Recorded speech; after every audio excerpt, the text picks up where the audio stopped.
The following announcement has been paid for by the New World Order.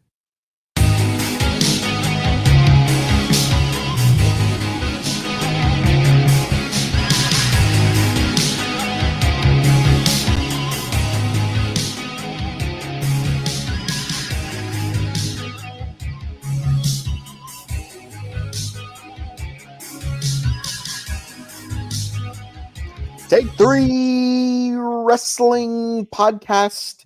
It is Thursday, August 31st, 2023, and I can't work with children. I just can't. I can't do it. I'm tired. I'm very tired. I'm old. I'm tired. I work with fucking children. I work with fucking children. As you can tell, I'm not talking about the other half of the Fat Siders. Fat Hall's over there. Hey, yo. Fat Nash is in the booth. The children I'm referring to is, Old Man River and then Old Man River. The two children are late. Sorry if I'm a little fucking snippy. That's fine. I'm hurt and I'm old and I'm fucking tired. I and I work with fucking children. I'm sorry if I'm old and I'm hurt and I'm fucking tired. I work with a bunch of fucking children. I gotta get that soundbite on the goddamn board, by the way. Bet you do. I have that note down. It's one that's gonna make it on. It's gonna make the cut, I think. That one every time, because it needs to be played for the guy who's trying to walk into our intro right now like he fucking owns the joint. God, this fucking guy. The hell are you doing at 11 o'clock at night? It's not in this studio. Other shit. It's not an answer. He's old, he's tired, and he works with children. I'm actually wide awake, brother. I've been podcasting for 3 hours. There's no reason that I should be anyone in this studio that isn't. Oh, no doubt. But I'm actually awake. I other shit going on, but I'm good now. You're old, you're tired, and you can't work with children. All right, we're just gonna rename you fucking Pepsi Phil. Pepsi Phil. Yeah, fucking change Ernest's name. Hold on, I'm changing it right now. Pepsi Phil's here. No, I'll do it myself. Yeah, I'll do Pepsi Phil right now. Here. Good. Do it. I like that. Hold on. All right, so we're here. We're gonna do some dumb shit tonight. We're gonna talk about all things All-In. We're gonna talk about the shit show that's about to be All Out. Not Darby. Ugh, we'll get there. We'll also talk about Payback, because that's happening this week too. Yeah. I'm excited about the show, actually. 2 hours on a 2.5 hours on a Saturday night over 4.5 on a Sunday. Oh, I'm so in for it. Because at this point, anything would be better than the bullshit that they're going to try to feed us for $50 on Sunday. Yeah. Oh God, thank God I'm splitting that between friends. Like literally, like again, that's not even a shot at AEW. I didn't spend $50 on All-In by myself. I won't do it for All Out. You're welcome. I won't do it for SummerSlam. No. I'll be the first one to admit it. Payback, if that was a show that I would have had to pay $50 for, nope. 0.0% chance I'm watching it. Absolutely. Less than zero. Dude, not a chance. Not a chance. And that's even with the potential on the clock? Absolutely. Yeah, that's even with fuck yourself. Yeah, that's even with the potential of new tag champs, new world champ, potential Money in the Bank cash in. Correct. No, I'm good. Yeah. I'm good. I'll see the clips on YouTube and social media. I'm good for $50. Let me go to the artist formerly known as Twitter, and I'll find clips on there for the fucking rest of the man. I show. No way. $50, no way. Not a chance. Yeah, 0.0. Just ain't happening. Not at this. Do you think at some point next 2 years that AEW will insulated to where they just say they go to HBO Max or Max for that matter, and they just do the shows there? Here's the deal. If they keep adding pay-per-views to their lineup, they're gonna have to do something. Yeah. Their buy rate will drop. Yeah, the big four will be exactly what WWE Network was thinking about doing, where you'll have to pay for a premium gear full, All Out / or All-In, either one of them. New Year's Day Revolution and Double or Nothing. Like you'll have to pay an extra, even if it's $20 a pay-per-view for it. You'll have to pay something extra, but then you'll get the the show that they're doing in Seattle for Inoki, and New Japan fucking versus AEW, which is inevitably going to happen. Like, you want to pay anything extra for that, you can watch that on Saturday night on Max for free, or you can pay $50 for it. But like those, they'll end up charging you for those. Yeah, because I mean, you still can purchase WWE premium live events on pay-per-view. Right. But again, why would you? Why would you? Right, exactly, right? Like, you can get 3 years of Peacock for like $2 a month. Mm-hmm. Like, why? And like, I remember when WWE used to run those, like they would have like JBL on Raw being like, you can spend $50 for the pay-per-view, or you can get WWE Network for $9.99 a month. You'd be stupid not to. People are like, why do they call wrestling fans stupid? I'm like, because you would be stupid if you didn't buy the network. To think That's why you're allowed to call people stupid. Yeah. When stupid.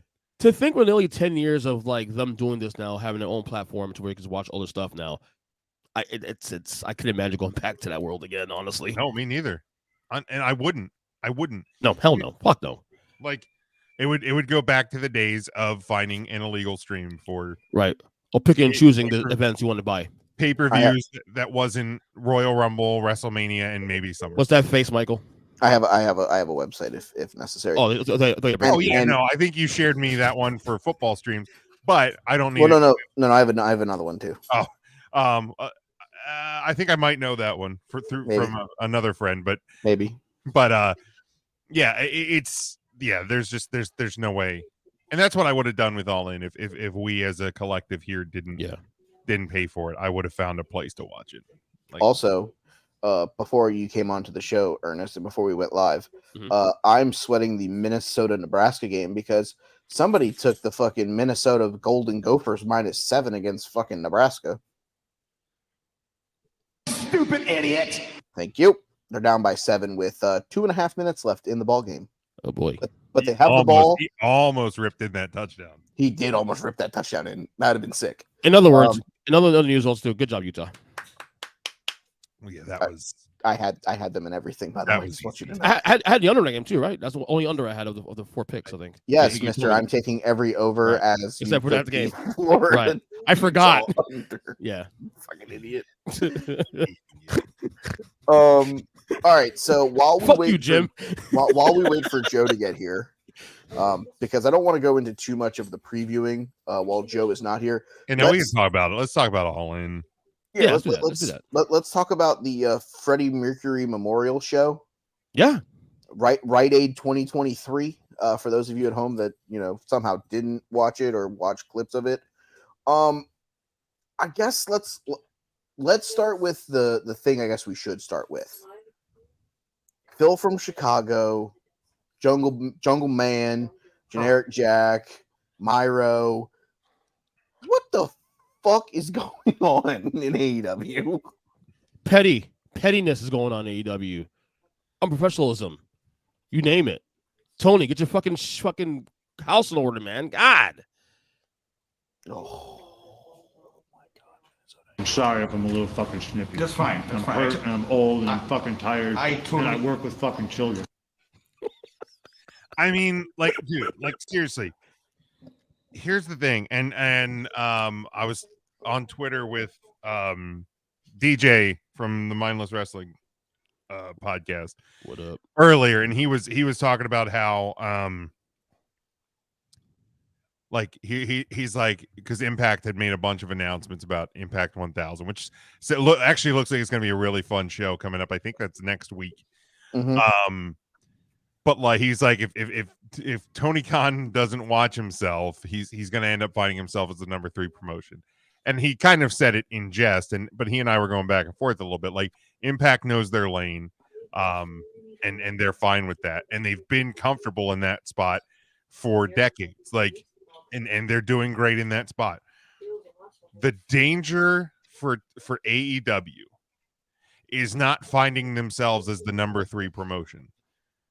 The danger for AEW is not handling shit like this, because this is the second year in a row where what should have been the most talked about event in your company's history is now being talked about because of another fucking shit show because of CM Punk and like these younger guys that have been allowed to run relatively unchecked because Tony Khan is their buddy. Because let's be honest. And like I'm a couple seconds behind, so I'm looking to see what happens with Mike. Oh my god! That's an incomplete pass, isn't it? I know it is. And they call it a touchdown. They called it a touchdown. That's Is that on ESPN? The game? Fox. No, it's That's on Fox. Not, Okay, that's thank not going to stand. Yes, it is. Is it? Mike's all excited. That's a hell of a catch. Give me liberty and give me overtime. Did he get that toe down? He got the toe down. Watch. Fucking did. That's Let's a hell of a go. catch. Anyway, but here's the thing. When you listen to guys from AEW talk about their relationship backstage with like Tony Khan and like the quote unquote front office people, compare that to how people talk about Vince McMahon. Yeah. And there's a stark difference. Oh, God, like yeah. there's a lot of people who like have a relationship with Vince. That's a catch. But it's very much a business relationship. Like it's very much like he listens to my ideas. Like we talk about stuff, we talk about business stuff. Like whenever you hear people talk about Tony Khan, you hear them talk about like, oh, this is like a big family, and Tony loves me like a brother, and here's the thing, I'm not necessarily saying that it's wrong to have a good relationship with your bosses, but the feeling that I get, and again, I'm not backstage in either company, so this is just perception. The feeling that I get is that the line between friend and boss is not clear in AEW. And that's what we're seeing. We're seeing it in real time. I know independent wrestlers who have been backstage in both companies, and they say the backstage environment with both companies is extremely different. It is much more of like a laid back vibe, like almost like a bigger indie feel in AEW than WWE, which is very business, regimented, structured. That's the difference. That's the thing that AEW really has to watch for, because this is the shit that's going to cause a downfall in your company. If you let this shit run unchecked for too long. Well, I know you guys talked about it on 3CT, and if you guys don't listen to 3CT, give them a listen. They go into it a little bit also, but you guys talked about it, and I think it makes perfect sense. You need the locker room leader to kind of pull everybody in internally and be like, "Hey, guys, let's figure this out real quick, okay? It's time to knock shit the fuck off. Check your egos at the door. We're all in this together, and if we're not all in this together, then we'll find a way to move on without you. We did it without you. We can do it without you again." I said that guy's got to be a John Moxley of some sort. It cannot be Kenny. It cannot be the Bucks because they were involved in the first one. This has got to be a guy who has kind of remained Switzerland through Brawl Out to, the situation that's going on right now. John's the perfect guy. Even a guy like Claudio, who's been on the other side of the fence and can come in and tell those guys, hey, you want to think that you're on that level? They don't do that shit over there. It's time to get these guys fucking round up and back in check. Put a fucking Mark Henry, put a Big Show in charge of talent relations, put a fucking Jim Ross as the head of talent relations, get him off the TV screen so he's not out there mumbling words that we don't understand on commentary anymore. I love JR to death. Not trying to be that guy. Really trying not to be, but maybe that's the more logical decision for Jim. And I think with Jim's vast knowledge of that side of things, I think that it would be a benefit to AEW to have Jim in that kind of role. I don't look at it as a demotion for Jim. I think it's actually a promotion for Jim. But inevitably it lies on the shoulders of Tony Khan because it is his company and he has made it very well known how he feels about things and being the guy who's going to be the mouthpiece. But at this point, he's already proven that he doesn't know how to keep his guys in check. He doesn't know how to keep guys from, ruining the momentum that they have. We should be talking right now about a great main event between Adam Cole and MJF. Mm-hmm. A hell of a finishing sequence, one of the best finishing sequences probably in an AEW title match in some time. We should be talking about a Anarchy in the Asylum Stadium Stampede, whatever you want to call it, match that was a hell of a lot of fun. We should be talking about new 6-man tag champs and Billy Ass and the Ass Boys instead of the House of Black and them losing the titles. And we could even be sitting here talking about how Tony let those guys do the Bray Wyatt tribute with the lantern during the intro with Buddy and all that. Cool. And instead we're talking about Jack Perry getting fucking put in a headlock by fucking I'm old, I'm tired, and I work with children. Well, here's the thing, guys. AEW was successful without Phil. Every problem that they've had has involved Phil. I get it. We like to poop on Phil from Chicago on this show. But I don't necessarily know that this is anything but a Phil from Chicago problem. So so here's the question: who's in the wrong here, really? You think, based on what we know? Both of them. Because I would argue Jack Perry was more unprofessional by doing something he said on camera. Why? So was Phil from Chicago more unprofessional in the thing with Hangman Page because he went off script?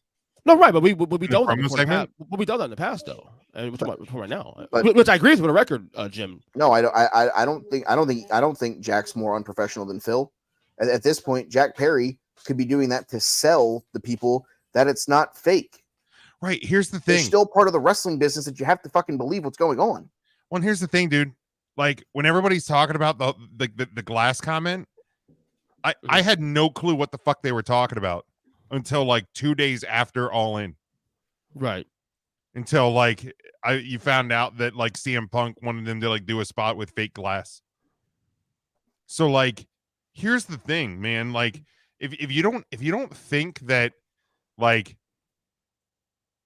whether it's quote unquote off script or not, like if you don't think that guys in every wrestling company since the beginning of time have gone quote unquote off script to send a jab at their opponent to make the business quote a little bit more quote unquote real, you're crazy. This shit happens all the time. Wrestlers will do things to each other to either try and gain an edge on somebody, to fire their opponent up to make it look a little bit more believable, a little bit more real. The difference is not acting like a fucking child about it and going backstage and trying to start a fight because generic Jack brought up real glass on TV that nobody would have known what he was talking about. I was gonna say because none of us knew what that was until the comment in that promo. Nobody knew. Phil was the only person that knew. So you want to put a Minnesota jab in there? You know what I mean? Like just Nebraska. Nebraska's gonna Nebraska. Fucking man, what? New coach, same bullshit. No, not now. No, I need him to score a touchdown. I can't fucking settle for a field goal. But you know what I mean, man. It's like, and here's the thing: they're both unprofessional, and Miro's unprofessional. Like the Miro thing. What happened to Miro? Because that part I don't know about the Miro thing. Supposedly, he was backstage and made a comment about wanting to take care of someone. Whether that was them joking around about it or whether that was, right, I guess that's kind of the rumor now too. Yeah, the rumor and innuendo is that Miro was joking about the whole situation. But to be brutally honest, I put this more on Phil than I do Jack. Because here's the thing, Jack Perry can be selling the fact that that's real glass. None of us in the wrestling world know about said bullshit that you're upset about. My guy, the world, the sun, and the moon does not revolve around Phil from fucking Chicago. I think Phil needs to understand, as someone who's been in the business for as long as he has, both WWE, Ring of Honor, now AEW, there should be someone that understands that the art of, I'm going to sell to the fans that this is a situation where there's real glass here so that people understand the severity of what I'm doing. But instead we get, I'm in my feelings. I need to change my fucking tampon. I'm going to put you in a headlock. For what reason? I mean, here's the deal. It doesn't, to me, it doesn't matter who's more unprofessional. Jack shouldn't have done what he did. Punk shouldn't have done what he did. And if Miro did, if there was an actual confrontation there, he shouldn't have done what he did. Right? Like, it shouldn't have happened. It shouldn't have happened after last year. What happened last year, this shouldn't have happened again. There shouldn't, and here's the deal. Like, and this isn't just me crapping on Punk, but like after what happened last year, that should have been like strikes 1 and 2. Guess what? Now you're fucking done, dude. Like, you didn't learn your lesson. Nothing is changed. Fool me once, shame on me. Fool me Right. twice, shame on you. Like, get the fuck out, bro. Like, we're done here. We don't need you. You haven't. The return on investment for CM Punk has not been great. It hasn't. It popped a rating for the first episode of Rampage, and after that, it's been nothing but trouble. Any chance though this is all just a work? Of course it is. It's wrestling. Like this whole thing, Like, the whole let's be fucking fair. thing. It's possible. I mean, I'll say to an extent, I think Miro may be being involved. Maybe That I think is that was more witty banter that got blown out of context, because at this point, anything that Phil touches turns into shit. But at this point, there's so much more that we should be talking about coming out of this show. They need an and the Undertaker fact that in the first 17 minutes of our show, aside from me celebrating a random Minnesota touchdown, is talking about how the fucking the locker room is fucking falling apart in that fucking company is asinine. They need an Undertaker in that room. They have it. Like we talked about on 3CT tonight, they need an Undertaker in that room. And I know you say they have one in Moxley, but if Moxley was that dude, he would have already stepped up and done it.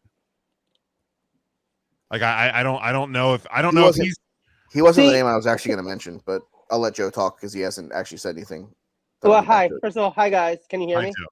Hello. Everyone can hear me. We're all Yeah. good. I have a headphone in, so I just want to make You're sure.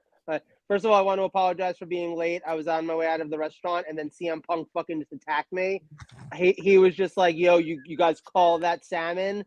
And fucking, I was just like, "Yo, get your shit together." And then there was a pull apart brawl, and then fucking Samoa Joe just showed up also and was just like, "Yo, chill." So it was a whole lot of mess going on at the boner. Anyway. Did he have your back? Was it Joe on Joe crime, or was he like Team No, Joe? Joe had my back. Joe had my back. It was Joe squared. Joe solidarity. Yeah. Joe squared. So here's the thing. The problem with the idea of AEW needs an Undertaker, and I agree with you. I get that what you're saying. They needed someone in the locker room who's kind of a respected authority figure, kind of been there for a while, all of that. Here's the problem. The reason why WWE could have an Undertaker is because WWE didn't have 4 of their main talents as their executive vice presidents at the same time. Those guys are already in the positions where they should be the Undertakers of that locker room. They are literally the executives. They are literally the leaders of that locker room. The Young Bucks, Kenny Omega. I don't think Adam Page is one of the executives, but I still feel like as being one of the upper echelon elite guys from before the company started, he's still kind of in that position. And ironically, the other person who should arguably be in that position is CM Punk himself. Because Correct. He's an elder of the business. He's been around forever. He's dealt with so much BS. Now, the truth is, I'm going to speak for myself. I think Mike will agree with me. As people who have followed Punk since 2002, none of this is surprising. He's never been in a locker room where there wasn't some kind of BS with him. It was like that in Ring of Honor back in 2002, 2003, 2004, 2005. It was like that in WWE while he was there. He literally walked out on WWE back in 2014. And he's back here. And let's be honest, a lot of people from the moment that the rumors started circling around that he was going to sign with AEW said, uh-oh, I don't know that you really want him in your locker room. And all of that has kind of panned out.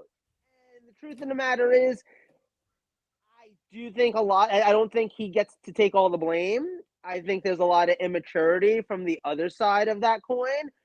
But at the end of the day, you're an elder in the locker room. You're a 40-something-year-old man in that locker room. Jack Perry is what, 26, 27?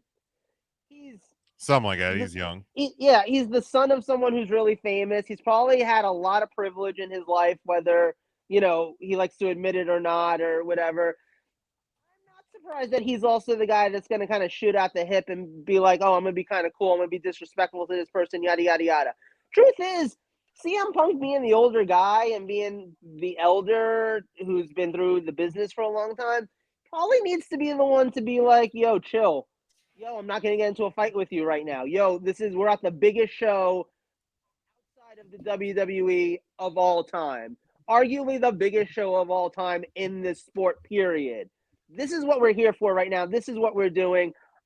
I'm not acknowledging you trying to get under my skin right now. I'm just not. And the fact that Punk can't do that, and now granted, look, I don't know if you guys touched on the whole travel thing with Punk. I don't know if you guys saw that on How he got to the arena? Yeah, that was crazy. They didn't have a car for him, right? And he was like literally taking the train there. What do they call it? Not the loo. What do they call the fucking trains Tube? in the tube? Thank you. They like if that's true, that's kind of crazy too, and that kind of gets you to start thinking like, wait a second. What are they doing over there? Like what's Tony Khan doing? What's going on backstage, even outside of just the talents getting into arguments with each other? Like, that doesn't happen in WWE. Brock Lesnar's never taken the fucking 6 train to get to the Barclays Center. That's just not a thing. So the fact that that could happen, there's a lot of mess backstage. And you're right. It's sad because you know what? All In, for better or for worse, I think was a fantastic show, and we should all be talking about how great of a show that was. And instead, not even a week later, and most of the stuff we're talking about at this point is CM Punk drama. Yeah, that's very sad. So I'm gonna counter something Joe said. The executives can't be the fucking locker room leaders whenever they're the ones that were involved in the first fight. True. But that's what I'm saying. Like they should be. No. See, but the thing is you set the precedent. Right. But I'm saying, in what other business do you suspend executives because of somebody else picking a fight with them? True. Probably not many. And Tony Khan put his foot down right then and there and said, we're not doing this. He stripped them all of their fucking titles. We moved the fuck on. But maybe this isn't a Kenny and the Bucks problem. Because now this is Phil doing it with somebody else. Yeah. Who's younger. Who's going to have a fairly decent in-ring career. If all things go as hoped. And the truth is, too, to Jim's point, also just hasn't delivered what they wanted from him. Like, look, like, he's arguably, and I was just listening to Eric Bischoff's podcast right before joining you guys as I was, like, in the Uber on my way home from work. He is arguably the most famous wrestler in that company, other than maybe Chris Jericho. He is the biggest name. Most people, if they've never seen AEW, if they haven't watched WWE in 10 years or 20 years or whatever, they've probably at least heard of CM Punk. That's a name where they're like, oh, okay, I've heard of that guy. I know that guy. Or maybe, I was watching wrestling 10 years ago. He was still a thing. Whatever. Jericho is maybe the only other person who I think is at that level. The thing is, they brought Punk in at this point a year ago. ago? Was it more than that? Was it 2 years ago at this point? 2 years now. 2 years. 2 years. You still get in the same 890,000 fans every week on Dynamite. You're not getting anybody new. He's not bringing in new ratings. Nobody's saying, let me tune in on Saturday to see what CM Punk does because it's going to be so crazy and unpredictable. To be fair, that's AEW problem though, more than anything else, though, in my opinion. It is, but here's the thing, though. Why is he worth putting up with if he's not moving the needle? True. Right.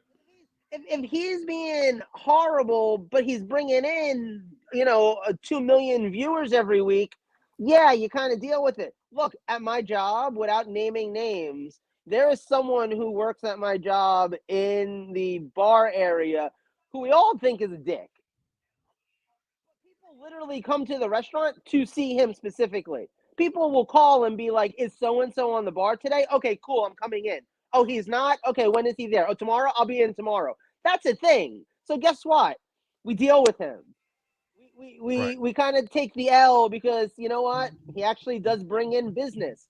Punk's not bringing in business. Why are we taking the L? Why, Tony? Why? Because he signed him for a shit ton of money. Because Tony Khan is a huge CM Punk fan. That too. That's what it is. Because let's be honest, they're a family of billionaires. They could write off CM Punk right now. They could cut the losses with CM Punk right now and move on. Tony Khan is a fan of CM Punk. That is why Punk is still there. That is why Punk will remain there. Correct.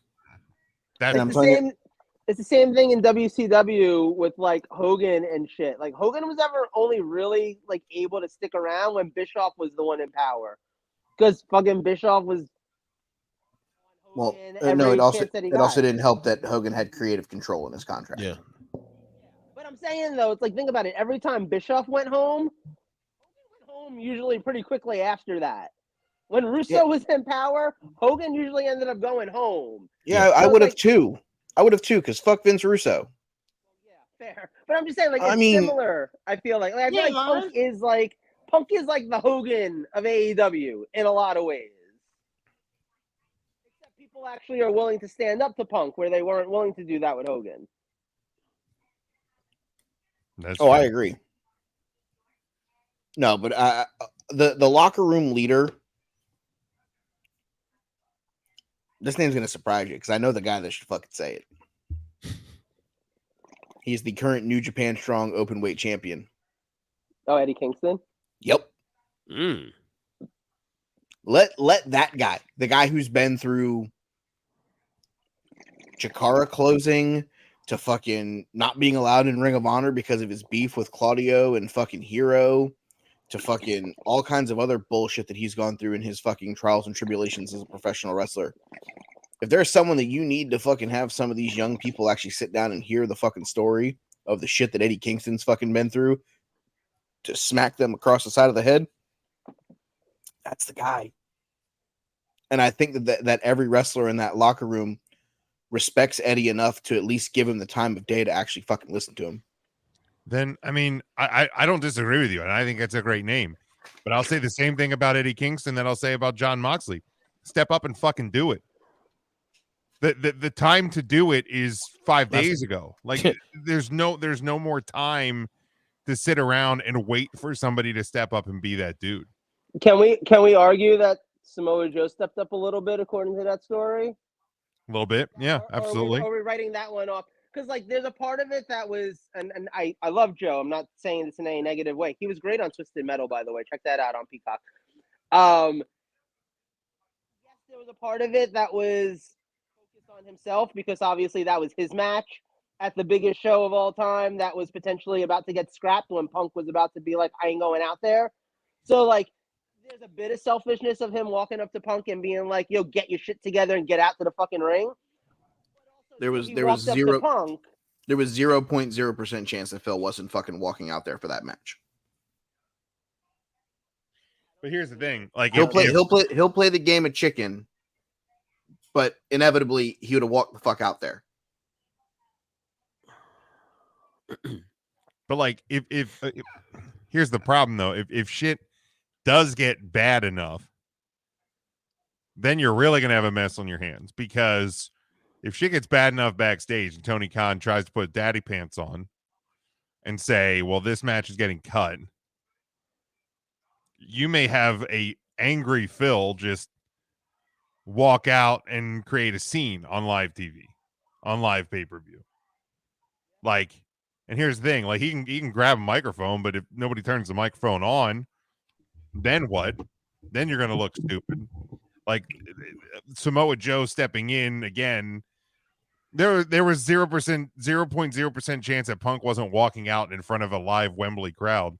But that situation could have gone a whole lot different if he didn't at least step in and separate. I would have loved to hear Tony Khan come out with a microphone and go, "Hey, by the way, Phil ain't coming out."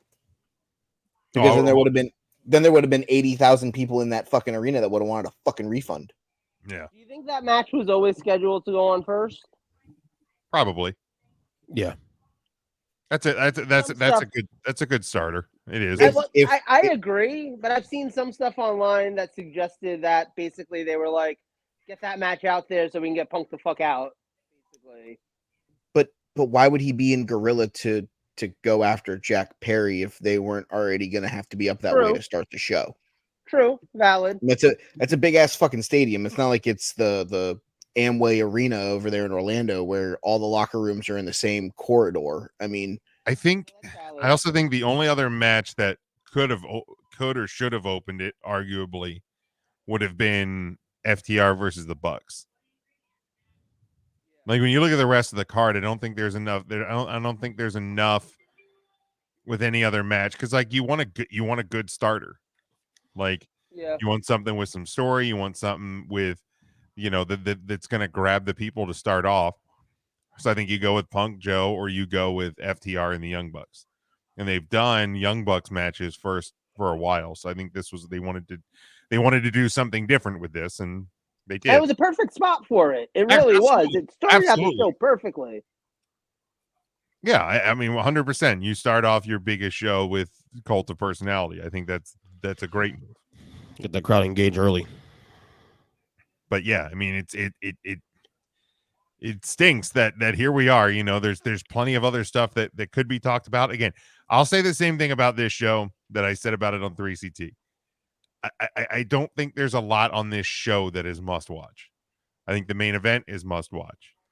If you like violence for the sake of violence, the Stadium Stampede is a must watch. That was kind of fun, actually. I mean, ain't for me like overall, but it's still. Again, I think it was more anarchy in the arena. But if I wanted to watch a car crash, I would literally have just sat on a road and just waited for a car crash to ensue. Yeah, that's kind of what that match was a fucking car crash. And here's the problem. And I get doing them, and you got to set things up and this, that, and the other. But like when you have that many moving pieces, it's impossible to really. It feels so chaotic because they're constantly changing cameras. You're constantly trying to see this.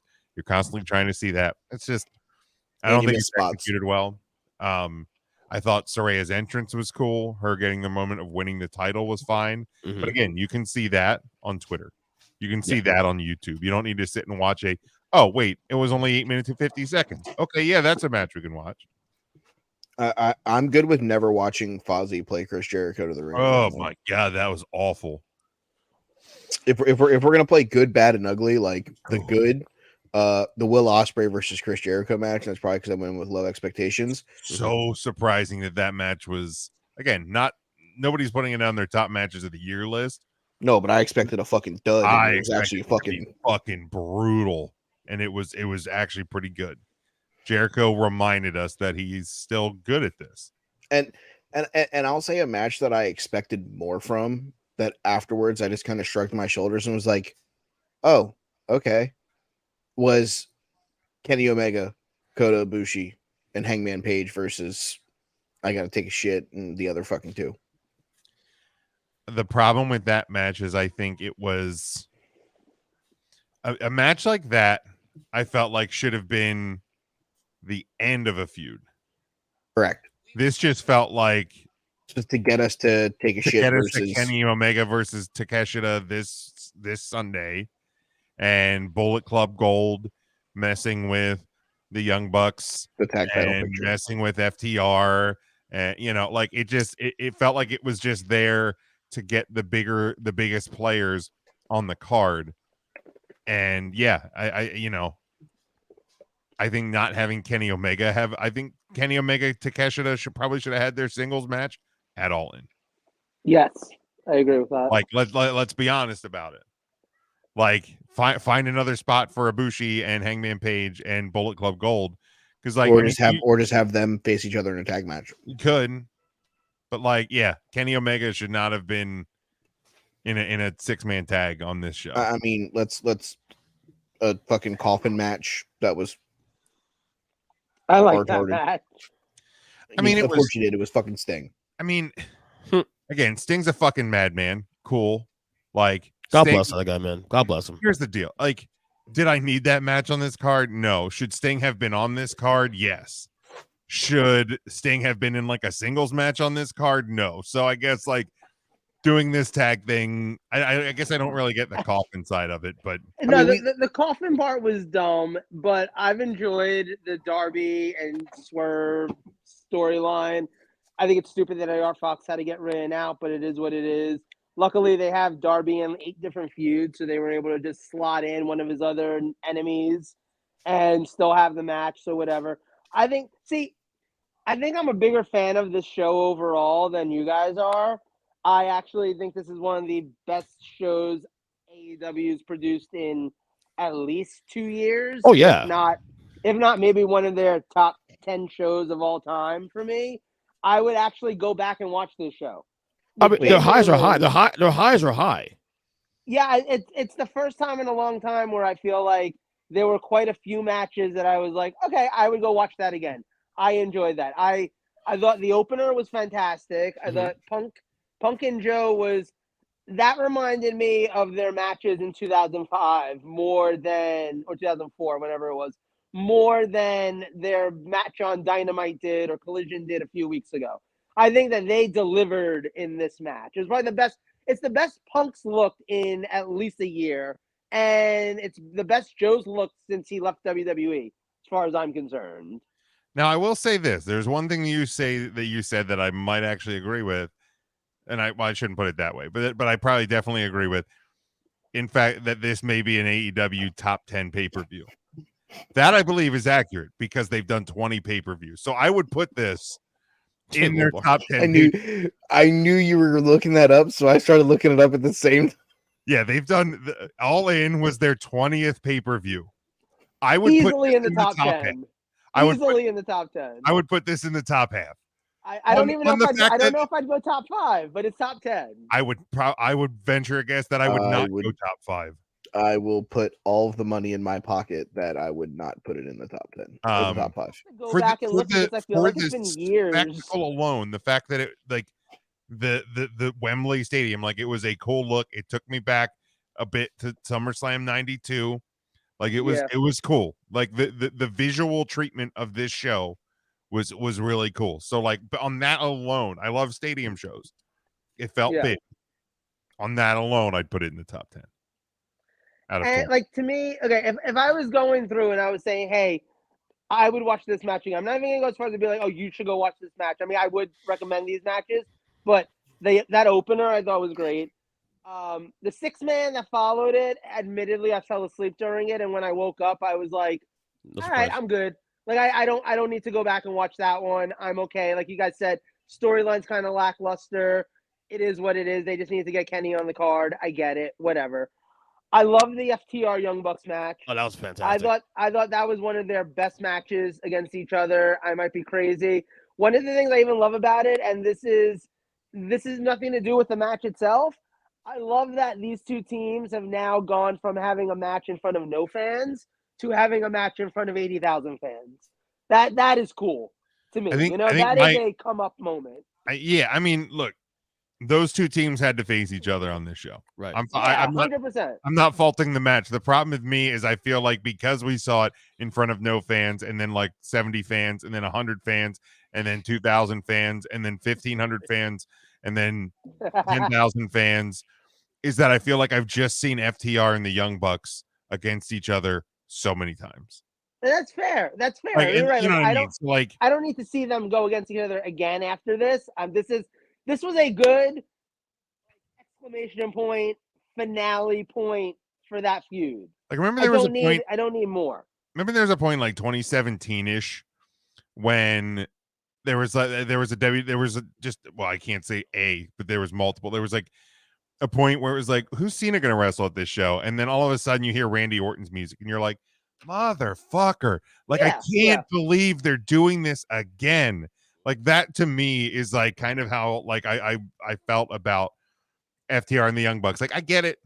You had to do them at this one, but man, again? Yeah. No. That's valid. That's valid. Like I said, I like the match that we got out of it.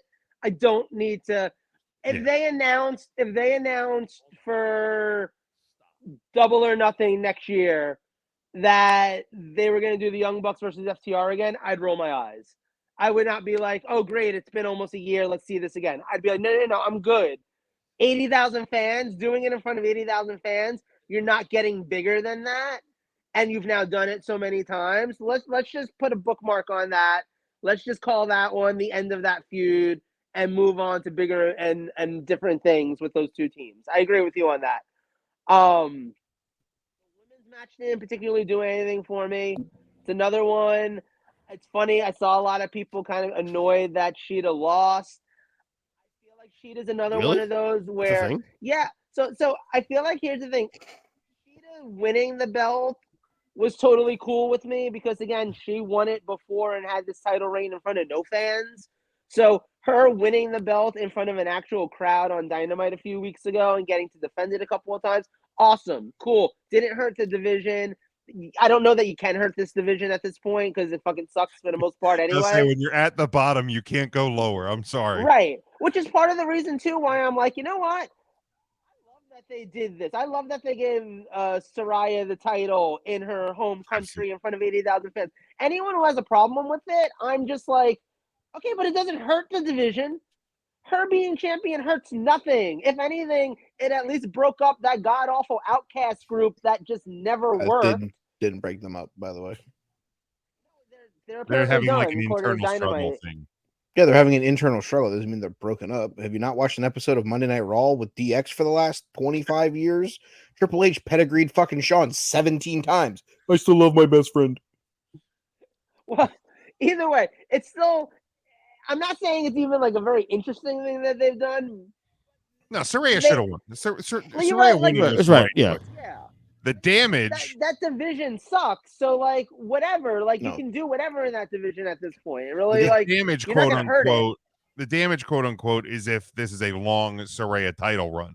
The damage was they should have just left the fucking title on Toni Storm, let her fucking beat them in the Fatal 4-Way, so then you have more internal struggle on the fucking title. Her winning the title from fucking Hikaru Shida, who is a throwaway piece in a fucking Rubik's Cube that nobody can fucking figure out, that is the AEW women's division. It's kind of a waste of time. I would have rather have just had given Shida her moment by being the one to beat Saraya eventually and then lose the title to somebody. Forcing a title change on the 1000th episode of Dynamite so that we can have something to fucking shoot confetti out of at the end of the fucking night was a real fucking waste of time, but whatever. Knowing that in another 8-minute women's match. Can I say one thing that's really annoying me with AEW? And mind you, I feel like I'm probably the biggest fan out of the four of us of AEW. Correct. Wow, I'm so surprised. One thing that's getting on my nerves the last couple of weeks, I don't like this thing where they have the champions fight in matches to get to defend their title at another time.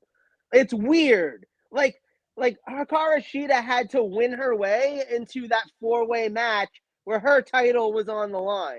And they did it with Orange Cassidy this week. They did it with Orange Cassidy this week. It's Orange Cassidy versus fucking Penta, and the winner gets to defend the title against Jon Moxley. That doesn't make sense. That is not a logical Tony Khan booking. way. Booker of the year. If that happened on Monday or Friday, people would lose. Back to back. Damn right it would. Back to back AAU national. Booker of the year, Tony Khan. Like, here's the deal. Like, if they had announced Nakamura for this Saturday, Nakamura's in the main event. He'll fight for the world heavyweight title. Seth Rollins has to defend his title on Monday on Raw to face Shinsuke Nakamura. Right.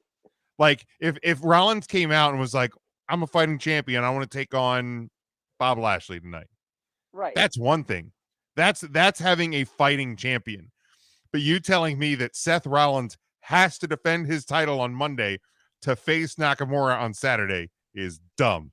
God, I could have Right. only. I wish they would have done that just to watch the keyboard warriors' fucking heads melt Exactly, while they're typing dude. it up. Well, because the other thing is, let's be honest, even WWE actually does do this on a yearly basis, but they're not dumb enough to point out that they're doing it. Because the winner of the Royal Rumble is guaranteed a title match at WrestleMania. So, like the month before, when the champion's defending his title against somebody, they're sort of fighting for the chance to fight against the guy that won the Rumble. Every company does it.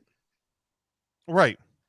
New Japan, you win the G1 climax, you go to fucking Wrestle Kingdom. You've already painted your ticket. Yeah. So any But they're title not- defense, any But they're title not defense dumb before enough. that is They're bad. not dumb enough to like draw attention to it the way AEW does. When AEW draws attention to it, and you sit there and you're like, that doesn't make sense. It's almost like them trying to run those fucking title eliminators where it's like the challengers is going to fight the champion. If they beat him, then they get a title match the next week. Cool. So there's a 0.0% chance that if they beat him the first time, they're going to beat him the second time. Well, and here's the thing: like the person who has a title match at Elimination Chamber before, or at a show before Wrestle Kingdom, because they're not. It's not being billed as Road to the Tokyo Dome. You're defending. You're going to win your opportunity to face the Royal Rumble winner. Mhm.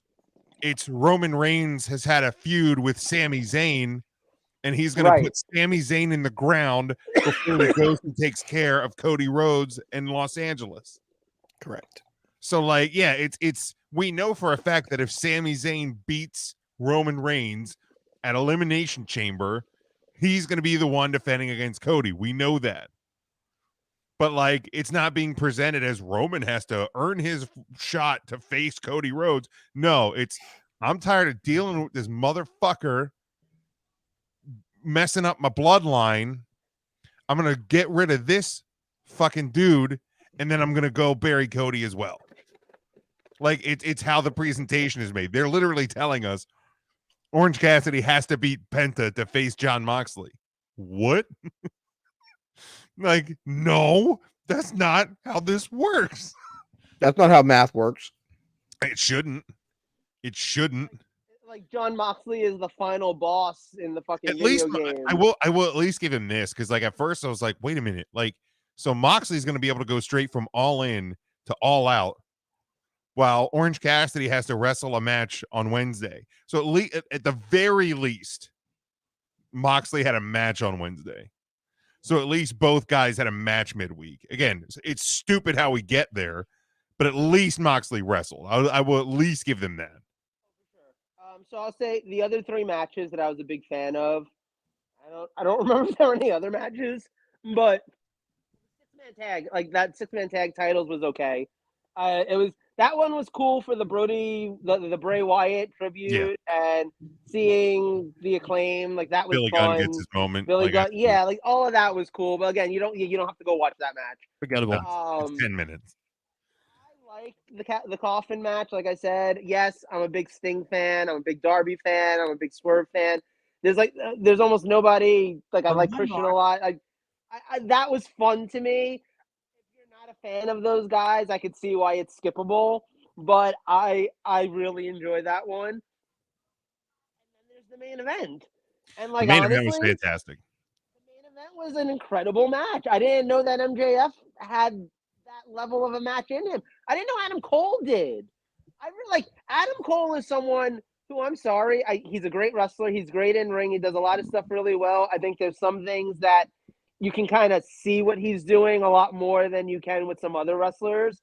Like there's some wrestlers like Seth Rollins who are so smooth with everything that you don't like notice anything. And then there's some like what's the nicest? I don't know if this is a nice way to put it, but I think it's gonna explain what I'm trying to say. Adam Cole looks like that person that when he's dancing, you can see him counting the steps in his head sometimes. Okay. That's how I feel watching him wrestle sometimes, where it's like you can see his eyes moving as he's like, okay, and now I'm going to do this. and now he's going to do this, and now I'm going to do that. That is something I get from Adam Cole, but I didn't get that in this match. I actually think he was a lot more smooth in this match. In defense of Cole, from that point of view, is like, you know, you go back to his WWE run, and he was put in there. As impressive as Pat McAfee is, right? Adam Cole was still the dude that's in there with a dude doing his first match ever. Yeah, for sure. And So, like, his first War Games. Right. So, like, there's going to be points where the guy who's put in charge of that match is going to, like, basically going to have to be holding the other dude's hand. Yeah. Oh, for sure. Like, yeah. So, like, and I haven't paid enough attention to, like, see that in other situations. But I think Adam Cole has been that trusted hand with a lot of people that, like, hey, this is so-and-so's first big spot. He's going to get it with Adam Cole. So he kind of basically has the restraints off of him of having to be the guy that has to be the leader, and he can just go out there and have matches again. Fair. But And yeah, so here's the thing. This match, to me, everything that I ever criticized about AEW, this match showed why I'm right. Because this match had story. This match had character. This match had it built to logical places. It wasn't just all spots. It wasn't just. That's one of the things I love about MJF. MJF's not a spot wrestler. He's not the Young Bucks. He goes out there and he actually tells the story. He's like an old school wrestler. He really is. He's got more in MJF common. feels like a WWE superstar. Yes, exactly. Which honestly, like, say what you want, but like that's why he's their world champion. That's why it works. And at the end of the day, I feel like match really, really worked because they were telling a story, and not only were they telling a story, but they were telling a different story. Like, this wasn't simply just another, okay, well, we're just waiting for the one guy to turn on the other guy and blah, blah, blah. Some of us thought it was that. I think a lot of us were just waiting for that. The fact that they didn't go there, the fact that they went in a different direction, the fact that they still built up no, we're still friends. Like, Adam being kind of annoyed that Roddy showed up, but then still trying to go for the pin. And then, MJF showing he's vulnerable now and showing MJF's character work right now is off the charts. The stuff that he's doing, if you told me a year ago that he'd be the number one babyface in this company, I wouldn't have believed you. He's owning it, and he's doing it by being vulnerable and by being kind of real in a lot of ways. To me, obviously, you can't go as far as to like compare this to like the Bloodline storyline in WWE. But to me, it's definitely, yes, he is the second. He is the other woman. Roddy is. To me, this is though probably the most interesting story that AEW has done since at least Omega and Page. Let's point out too here with MJF is he is just now 27. Okay. He's been doing this for 8 years. He started in CZW at 19. He came into MLW at 20. Okay. So like Started in CZW too. Like he came into AEW at like 22, 23. Okay. So like I found my MJF comparison. This is gonna be a wild take, but I found my MJF comparison. Here we go. Samuel Jackson in Pulp Fiction. Close. Anyone want to take a wild guess? So he's black. The Rock? No. Nope. What era are we talking about? He wrestled for a very long time. You're breaking up, Joe. I can't. Yeah, It's like the cutting. headphone. Who? Still can't hear you. Samuel Jackson Beard will get you drunk? Ric Flair, maybe? I don't know. Hey, there it is. Oh, that's Ric Flair. There it is. Who? He Ric is Flair. Ric Flair. Oh, yeah. Cuts a good promo, comes out there, sells you on his alligator shoes, aka the Triple B, sells you on the scarf, sells you on the I'm gonna have a wrestling match, goes out, has a 30 to 35 minute wrestling match where he pulls Knuckles out of his trunks, Dynamite Diamond Ring, goes for low blows, and then he's on this like, oh, I'm gonna be a face, and inevitably he's gonna probably be the one that turns on Adam Cole Bay, Oh yeah. which is exactly what Ric Flair did to Sting whenever he had him join the fucking Horsemen and then took him out. I mean, literally, this is 1980s NWA Ric Yeah. Flair level fucking. Mhm. Yeah. And at the end of the day, if Maxwell Jacob Friedman has half of the career that fucking Ric Flair has, I think Max is going to be just fucking fine. Yeah, exactly. I'll say this. I don't want them to end this MJF Adam Cole team. And it's obvious, like it feels like the obvious thing that has to be the direction they're going in and stuff. But I mean, every wrestling fan for the most part thought that the obvious thing was that the Bloodline storyline ended back in April at WrestleMania. I feel like this still has legs. I feel like this is giving both MJF and Adam Cole the best stuff that they've done in AEW so far. It's given them the best story because it's not even a feud. Like it's a feud, but they're friends. And the funny thing is, like, I know I was kind of critical on an episode like a week or two ago about some of the silly segments they were doing with them. But I feel like I get it now more. I feel like now that I've watched it more and now that they've kind of balanced it where like they'll do a silly segment but then do a really good kind of serious promo to accompany it, I get what they're doing and I love it. And yeah, it just makes me a fan to be like, oh, I don't want to see it end. I don't want to see it go away. But I also think just from even a business standpoint, I wouldn't break that right now. You know, I think that it's got so many legs left to it and so many different directions you can go in. And you don't have to lose MJF as the champion. And you're not making Cole look weak. Like, putting the ROH tag titles on them was brilliant. Yeah, I agree. Honestly.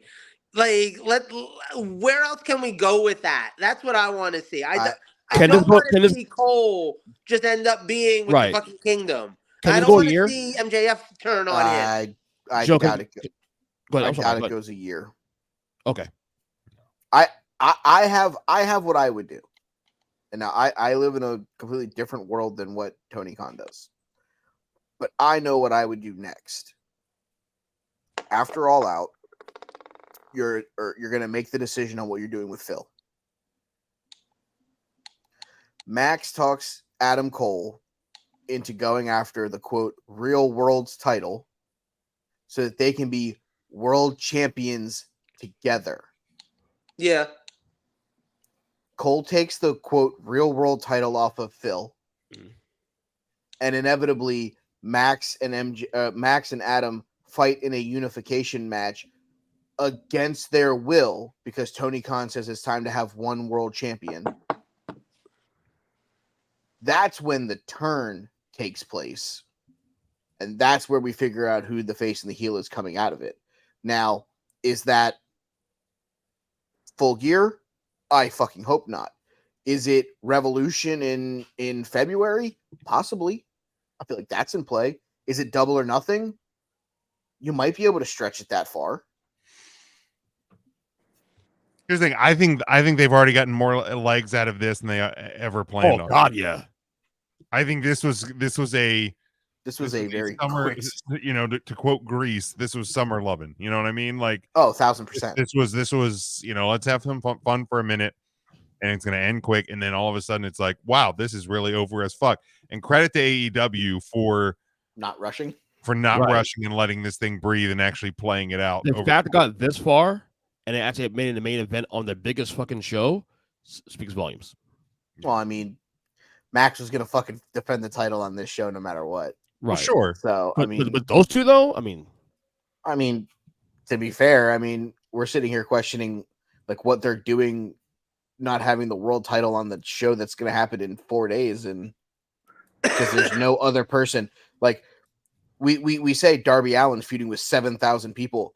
The world champion is feuding with his best friend, and they're not even fucking feuding, and now there's nobody else to pivot to. So now they're defending the titles against the meaningless Battle Royal winners. Yeah. I mean, the fact of the matter is, and I guess this could be the transition out of this topic and into Pittsburgh, because I want to talk about that before we talk about Chicago. But goddamn, how do you not defend the title at the fucking All Out? I'm more like, How do you not even have the fake world title being defended on that show? Right, Like, at least for- something. For a company that's got like 18 million For the record, it was titles. supposed to be. At Par- least par- no. reportedly. I think it still gets defended on the show, but we'll talk about that when we get to Chicago. Sure. I have a thought process. Look, we'll get there. Don't we So want Terry to? now? Don't we want to do all out predictions now? You want to do that? Or you want to do it in chronological order? I figure we've literally talked about AEW for the last hour. We might as well. I was getting stale on talking about them, but all right, let's go. I'd say let's just roll into Let's the do it. predictions and then we can. Saturday night's all right for a fight. Saturday night, Phil from Chicago calls somebody out and he defends the title, and that's your main event. I will say this: if CM Punk wrestles on this Sunday, it is a fucking mistake. Oh, I'm not disagreeing with you. Yeah, no, I'm just putting that on the record. I think that here's the fact. Here, you want to know what? I'll go even further. If he fucking fights on Sunday, I think somebody's leaving the company. I wouldn't Because be of it. surprised. I don't know who it is. I don't want to say it's going to be this person or this person because I No. don't know that because I'm not in the fucking locker room. But there will be someone that will walk into Tony Khan's office and tell you it's me or him. And if he goes out there, that person will leave. Problem is, it's just too tempting though. Chicago, CM Punk. I mean, it's too tempting. Buddy, Doesn't matter. They already sold the tickets, dude. That's what I kept saying about All In. That's what I kept saying about fucking Money in the Bank. Didn't matter who was in the Money in the Bank match. They sold out the O2 Arena. Didn't matter who was I fucking still say wrestling they at All should have In. never announced a single fucking match for All In. They sold 80,000 tickets without announcing All In, a fucking match. All In 2 Mystery Vortex, the PWG original. See, here's my one thing though. I'm gonna take the counter on this, and I don't even fully disagree with what you're saying, but they have to sell pay-per-views still. And here's the thing: I didn't want to watch All In just because it was at Wembley Stadium. That Oh, I card did. sold me. Like, yeah, If that there- was a part of it. That was a part of it. I did want to see the atmosphere. I did want to Critical, see. yes. Like, I love a stadium show. I think it's a cool look. I love when WWE does it. I will always be in for Of a course. stadium show. But that card was also on paper, and oh shit, that sounds like a really good card. They're actually kind of trying here. And the perfect example of this is All Out in a week. You couldn't pay me $50 to watch that show. That card is atrocious. There's nothing on that card that makes me want to order it. And So, the fact that The it's whole just thing sucks. and the fact that it's happening in Chicago, or the fact that it's their flagship show of the year, isn't getting me to buy it. This isn't WrestleMania for me. I'm gonna math real quick, okay? I'm gonna math. 1, 2, 3, 4. Okay, so the four of us on this show probably agree with everything you just said. Mhm. But the 80,000 people that are gonna fucking buy this show because it's got 3 letters attached to it that are in fucking black and gold could give 2 fucks what the card was. It sold us on splitting the show $13.50 a piece. They couldn't even get $50 from one of the 4 of us. They had to get quarter of our money for a card we actually loved. And there are going to be 800,000 people that are going to fucking buy All Out because Tony Khan presents fucking wrestling. At the end of the day, you're selling people on a card that doesn't have a fucking world title match, and somehow we're supposed to believe that Miro and Powerhouse Hobbs is going to be a fucking banger. Here's the thing. There's a reason that hard cam side of Dynamite last night was MT. Just like I have a true feeling that Saturday night gonna be the same way. Oh yeah, not a fucking chance. People are showing Sunday up. night gonna be the same thing. You want to know why? They sold the tickets. You're right. They sold them as a fucking 3-show fucking bundle to the same fucking 25,000 people that are gonna be at fucking all 3 shows. Yep. At I the mean, end of the- also, and I mean, it doesn't take away from the fact that they sold 83,000 tickets. They also No. did a lot of, 4-for-1 deals and, $10 ticket deals and shit like that. Sure, and Fill the kudos seats. to them. Kudos to them. Absolutely, you filled it. Your attendance looks great. I'm not taking anything away from him, but the however many of us, like the four of us, bought the show because Phil versus Joe and MJF versus Adam and FTR versus the Bucks. That's us. There are people that are gonna just keep fucking shut up and take my money to Tony Khan, no matter what he puts they're out there. cult. They're cult. But that's my point. Yeah. You didn't have to announce a match for All In for the cult to pay for it. I mean, to be fair, I honestly would have bought that show with just that it was at Wembley. Like, I mean, Correct. Still watched it with people. Like, I'm not Correct. again not spending $50, but going with a group of people, I would have bought it. And if you know me, I am far from being in the AEW cult, but like, it's a cult of I personality. bought it because it's history. So, question for those of you that Google things while we're doing this, because y'all are good at that. Bring up the Google machine. What do we know buy rates on AEW pay-per-views? Have they been stagnant? Like, is it that like AEW does a pay-per-view and you could just assume that 800,000 people are going to buy it? According to WrestleNomics, because that's what pops up on my phone or my computer here. It's a great website name. Yeah. Yes. All Out. The last one they have is All Out of 22. Okay. Which was 140,000. Okay. All Out 2001 or 2021 was 215,000. Mm-hmm. So I am looking here. I have ITN. Yep, I see that one right here. So they have the highest AEW pay-per-view buys at All-In 2021 is 205,000. Okay. Since then, Full Gear 2021 was 145. Revolution and Double or Nothing 2022 was 160. Forbidden Door was 110. Last year's All Out was 140. Full Gear last year was 140. Revolution and Double or Nothing this year were 130. I'm just reading this real quick. This week on the Wrestling Observer, Dave Meltzer noted that pay-per-view buys for All In will be the best the company has had all year, if not all time. He noted that early numbers suggest the show performed better than past AEW events, which include blah, blah, blah. So here's my thing, and I think we should revisit this next week. This one point. Like, make a note. Let's revisit this next week. If All Out this coming Sunday does 130,000 buys, then yeah, it's a fucking cult. There's 130,000 people that are willing to pay AEW.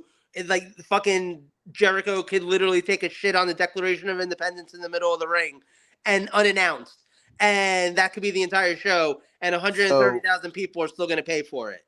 So the same website, ITN, put out on August 28th that All In collected 90,000 plus advanced U.S. pay-per-view buys. But see, I don't think that All In is going to be an anomaly.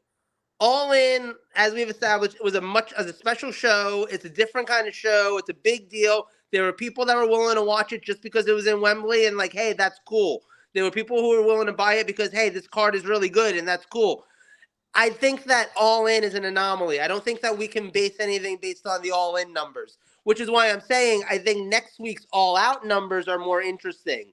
Because if you get the same average, like 140, 130,000 people buying that, then you're right. It doesn't matter what AEW does on pay-per-view. They're always going to get the same numbers, like more or less, unless they're doing something special to get more.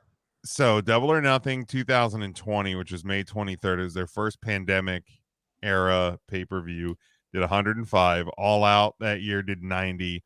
Full Gear that year did 85. Since then, they haven't done anything under 100,000. Their lowest was Forbidden Door, right? Which is a niche audience. Their lowest regular pay-per-view since March of 2021 was Double or Nothing in 2021, which was 115,000. And if we're being honest, and I say this as someone who's watched pretty much all of the AEW shows in the last month or so, including All-In, next week's, this coming Sunday's pay-per-view deserves to be the lowest rated, lowest bought pay-per-view. It does. Wait, what show was the lowest one? Double or Nothing 2021? The pandemic era. Well, Double or Nothing did But I'm- Double or Nothing 2021 did 115 according to this. Something did 90. And that you and, said. and that was before that was. I'm just saying, what was the lowest of the pandemic or coming out of Lowest of since the pandemic was Full Gear 2020 at 85. And then out of the pandemic, it was Double or Nothing 2021 has been the lowest rated one. Besides Forbidden Door, yeah. So that and here you go. I'm gonna read that card off to you real quick, just so you guys can have fun with it. Hangman Adam Page versus Brian Cage. Ugh. The Young Bucks defending the tag titles against Jon Moxley and Eddie Kingston. Eddie Kingston, remember that? Jungle Boy winning the Casino Battle Royale to win a world title match. Cute. Fucking Cody Rhodes versus a Go-Go Power Rangers after the weigh-in of the fucking century.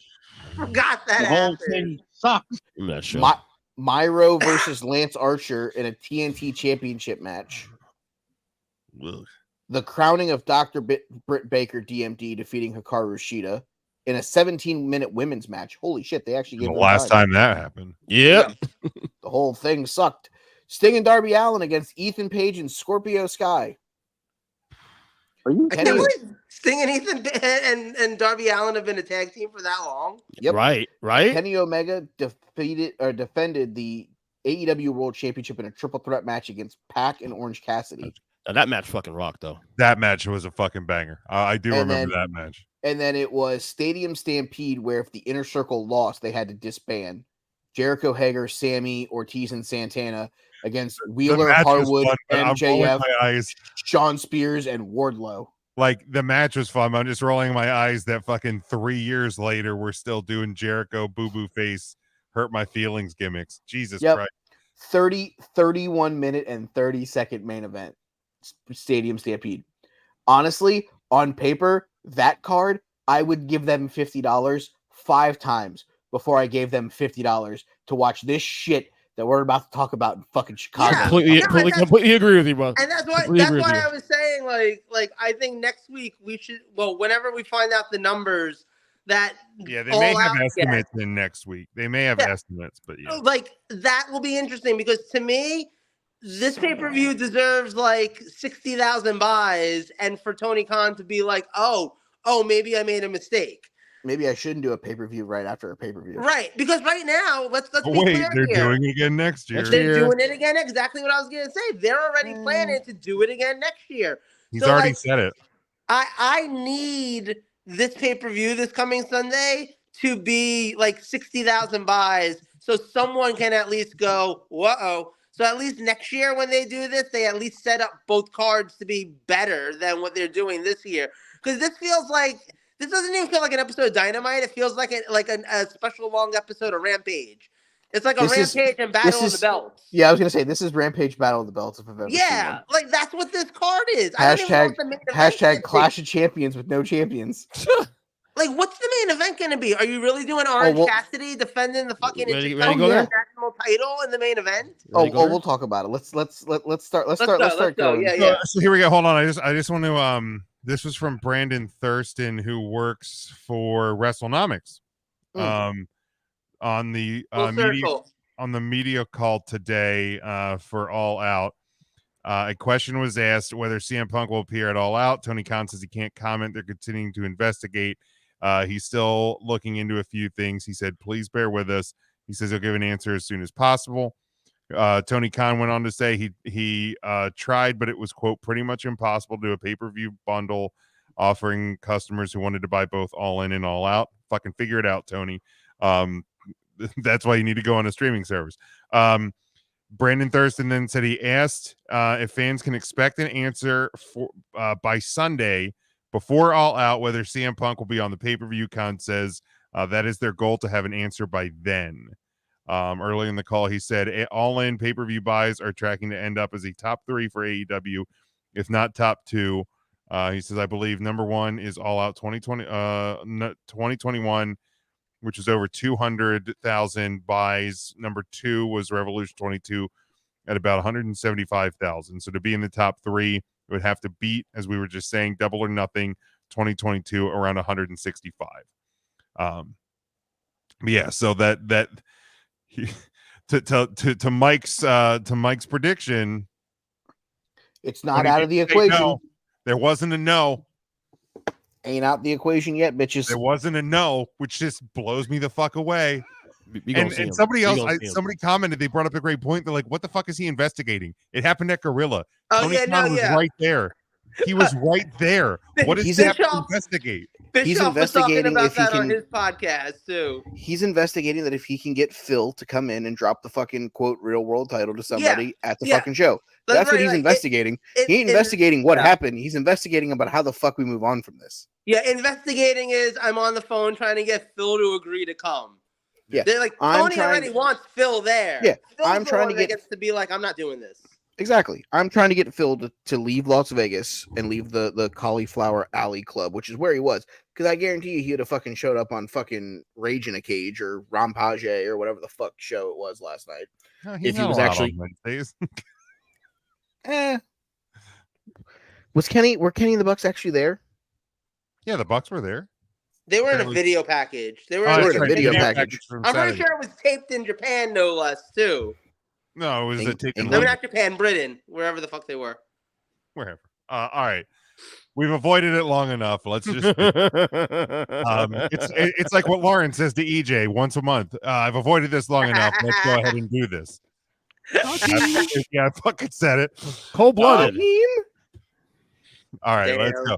Luchasaurus defends the TNT Championship against Darby Allin. Michael. I could give less than one fuck. Just Dragon Man. Not even one fuck. Not less than one. Oh, Dragon less Man. than one fuck. Dragon Man. Dragon All Man. right, I'm not EJ. picking again.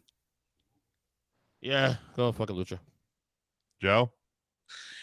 Yeah, Luchasaurus wins, but somehow in the most WCW moment of the night, Christian gets the pin. That tracks. About right. Yeah, That Lucha- fucking tracks. And Luchasaurus- like, I'm not even joking. No, It's we're all- not that- either. That tracks, brother. That tracks, We're not either. man. in a match nobody asked for, especially on pay-per-view, Miro against Powerhouse Hobbs. Michael. Myro. EJ. Miro. Joe. If you listen to like 105 Twitter AEW fans, this match is going to be the bomb.com. Go That listen to this. said- Go, Yeah, match go of the listen year to this right week's here. episode of 3CT. Tim says the same thing. Did he really? Oh, dude, wait till you hear. Oh shit! Buddy. It's been a while since I've seen Ryan this upset. It took me sending something in the chat basically being like, Tim, I love you, my man, but you're trying way too hard to sell this Ryan shit fucking fell out card." of his chair. He was so over Tim defending this show. I'm actually gonna take Powerhouse Hobbs in this Clash of the Century. Why? Because you like Hobbs and Shaw and you think The Rock's going to fucking show up halfway through this match? I get it. I will go Miro. All right, next one, AEW TBS Championship. Chris Statlander defends against Ruby Soho. Michael. Am I allowed to still call it the That Bitch Strong Championship, even though Jade Cargill isn't the champion? Yes. Yeah, I believe Chris Statlander is that bitch strong. All right, I'm going to take That Bitch Strong to Respectfully, retain. by the way. Yeah, respectfully retaining the That Bitch Strong Championship, Chris Statlander. EJ. Steady. Joe. Yeah, Statlander wins, and then fucking Cargill shows up, and they do the face-off thing. I actually think Ruby Soho is going to win, and that's going to further push Tony Storm into this weird British 1930s movie star gimmick that she's doing, because that fucking makes sense. Marilyn Monroe called. She wants her. Oh, What never mind. She the- didn't call. Like, I don't know No. what that backstage segment was, but holy She was- crap. She was flustered. Cool. Get hit in the face You with a ever- fly-by shark. You ever stop and think about how there's a real thin line between the acting and pro wrestling? Thin and blue line? pornos?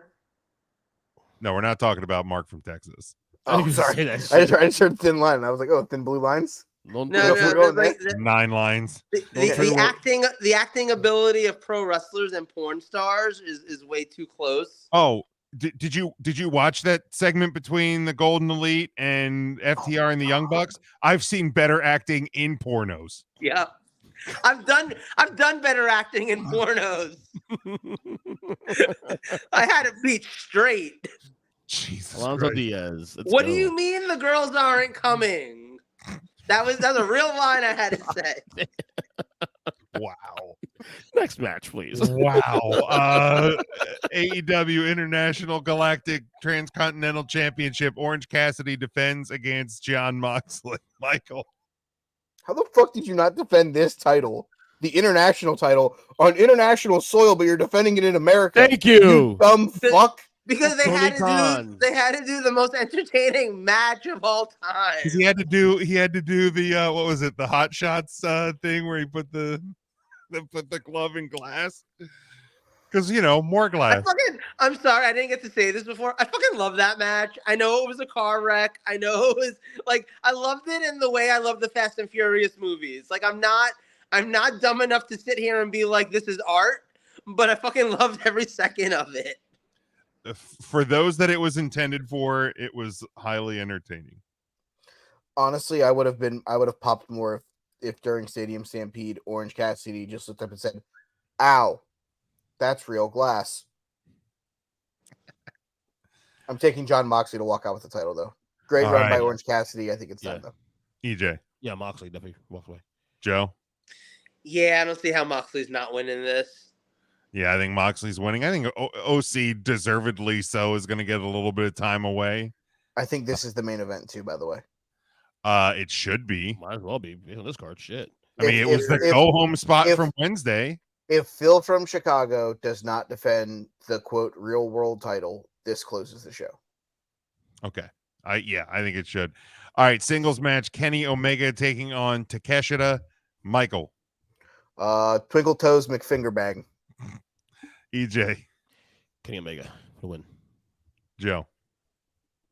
Who won at All-In? Team Take Shit. Yeah.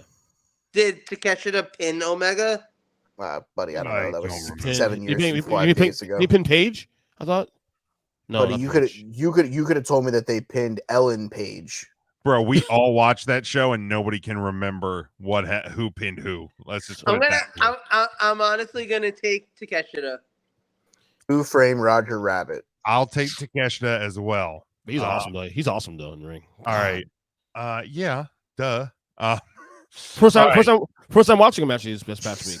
Shocking. He's like he's giving me Tanaka and Mike Awesome, but in one person. Okay, I see that.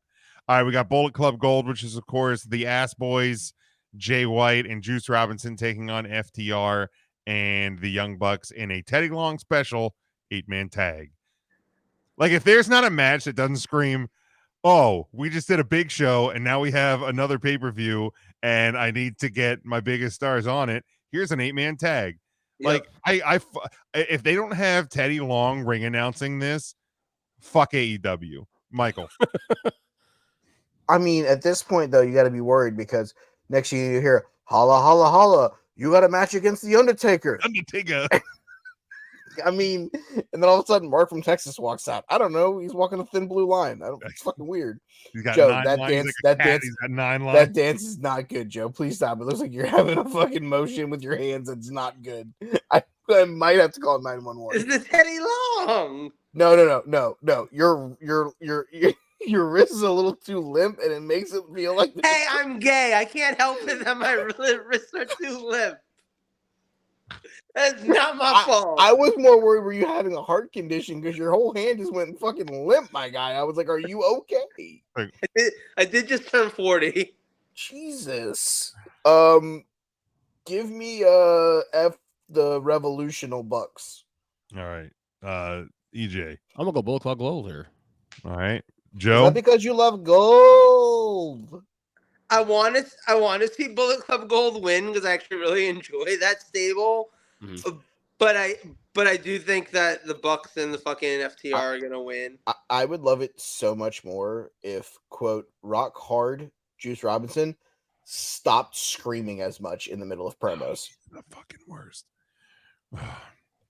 I just want Kevin Owens to come back and break that guy's fucking face again. Please, just make that happen. FTR in the Bucks. Ugh. That hurt, didn't it? Now I gotta go spoiler alert on this one. Yep. Does anybody care about being spoiled from a result for Rampage tomorrow night? No, who cares? Who gives a fuck? Okay. All right. If anybody listening, you know 3, what? Fuck it. I don't care. 2, No, I 1. don't fucking care. You're listening. If you've made it this far, just stick with us. Is this Better about Than the You, Dark Order? Bebe defends the ROH World Tag Team titles against Alex Reynolds and John Silver of the Dark Order. It's not even fucking Uno and Dos. No. Dude, Dose is part of the fucking Righteous now. Shows how much Ring of Honor you're watching, asshole. Yeah, I don't watch Ring of Honor. Nobody does. Michael? I mean, I told you how I feel like this storyline continues, so I don't think I can pick against Better Than You, Bebe. But I feel like the better choice would have been if the Hardys would have won the Battle Royal, because at least we could have gotten like Matt and Jeff Hardy against them. I don't know. Did you see the last Hardy Boys match? I don't think that. Did you see the last Dark Order match? Don't worry, I'll wait because the answer is no. EJ. The better babies. Joe. Yeah, but why is the Dark Order even still a fucking thing? Seriously. Ask the Dark Order. They probably don't know either. Colt Cabana. No, I'll Johnny definitely. Hungy. I'm gonna take Cole and Yeah, the other Better Than guy. You, Baby. Yeah, Adam Cole and MJF easily.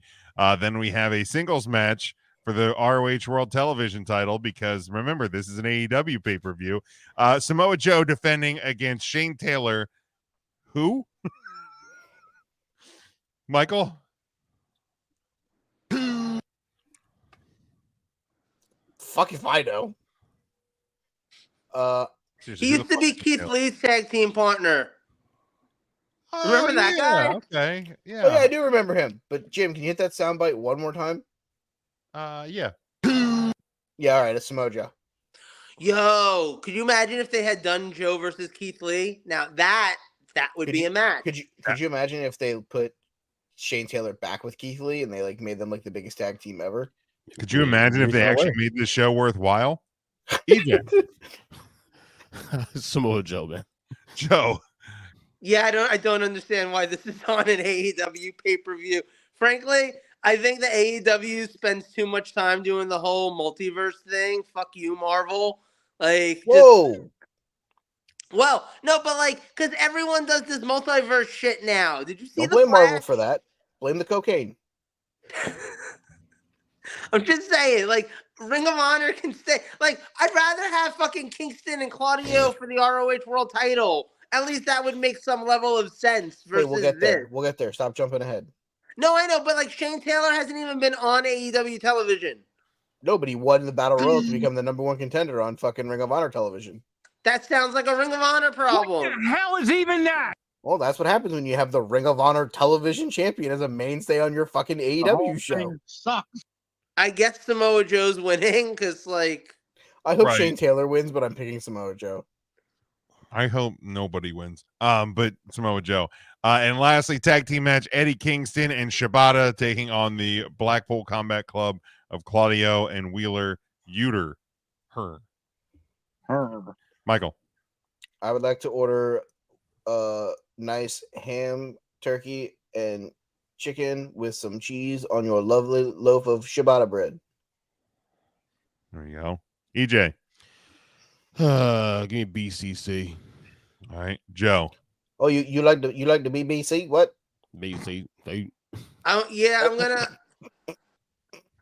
assume. So Ring of Honor has a pay-per-view coming up in the next couple of months. So naturally,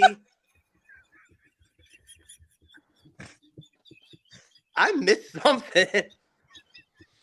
Yeah, you did.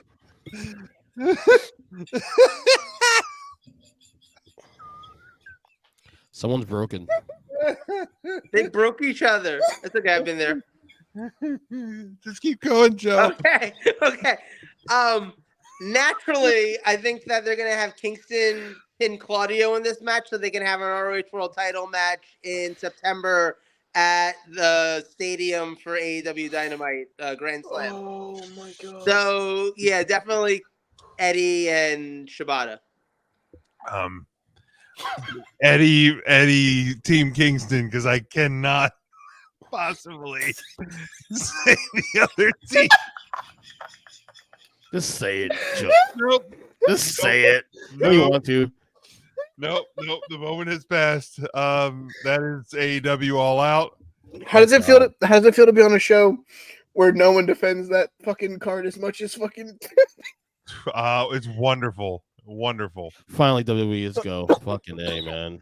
All right. I can't believe AEW, that was All Out. That's Sunday from Chicago. Saturday night. Jim, we just gave an hour and 35 minutes to AEW. I'm all out of time for that fucking Yeah, I'm gonna shit. go punch myself in the dick when this is over.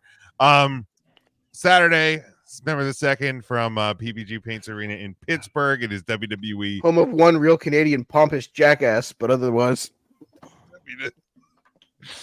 All right, 6 matches. Thank God this is going to be a nice short show. Becky Lynch taking on Trish Stratus in a steel cage. Joe, I'll start with you for this one. No, you're not. No, we're not. Michael, Okay, Rich. okay, I got you. All right.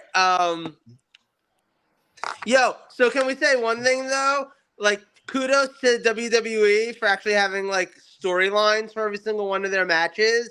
Right. That, you know, even though this storyline hasn't actually been super popular with most of the audience, I think kudos to WWE for seeing it through till the end. And the end needs to be this Saturday night at Payback. And since it needs to be the end, Becky Lynch needs to win. So Becky. All right, EJ. It will be the end. Becky wins it. This is the end of it. All right, Michael. I'm not picking Trish. What the fuck? I'm going with Becky. Becky, easily, Becky. On wins. Becky. All right, next one we have L.A. Knight. Yeah. Taking on The Miz. Joseph. Yeah, I guess LA Knight has to win. Does he? Yeah.